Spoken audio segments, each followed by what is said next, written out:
വിശുദ്ധ ലൂക്ക 2:36-38 തിരുവചനങ്ങൾ. ഫനുവേലിൻ്റെ പുത്രിയും ആഷേർ വംശജയുമായ അന്ന എന്നൊരു പ്രവാചിക അപ്പോൾ തന്നെ മുന്നോട്ട് വന്ന് ദൈവത്തെ സ്തുതിക്കുകയും ജെറുസലേമിൽ രക്ഷ പ്രതീക്ഷിച്ചുകൊണ്ടിരുന്ന എല്ലാവരോടും ശിശുവിനെക്കുറിച്ച് സംസാരിക്കുകയും ചെയ്തു.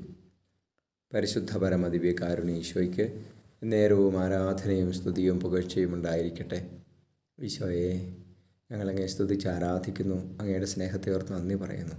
ഞങ്ങളുടെ കൂടെ വസിക്കുവാൻ മനുഷ്യനായി വന്ന സ്വർഗത്തിൻ്റെ അതിനാഥനായ ദൈവമേ, ഞങ്ങളങ്ങയെ സ്തുതിക്കുന്നു. Hallelujah, hallelujah, hallelujah, hallelujah. ഈശോയെ, അന്നായെപ്പോലെ അങ്ങയെ കണ്ട് സ്തുതിക്കുവാൻ, അങ്ങയെ മഹത്വപ്പെടുത്തുവാൻ, എല്ലാവരോടും അങ്ങയെക്കുറിച്ച് സംസാരിക്കുവാൻ ഞങ്ങളെ സഹായിക്കണമേ. അങ്ങേക്ക് സാക്ഷികളാകുവാൻ ഞങ്ങളെ സഹായിക്കണമേ. നമ്മുടെ കർത്താവ് ഈശോ മിശിഹായുടെ കൃപയും പിതാവായ ദൈവത്തിൻ്റെ സ്നേഹവും പരിശുദ്ധാത്മാവിൻ്റെ സഹവാസവും നിങ്ങളോടുകൂടി ഉണ്ടായിരിക്കട്ടെ, ഇപ്പോഴും എപ്പോഴും എന്നേക്കും. ആമേൻ.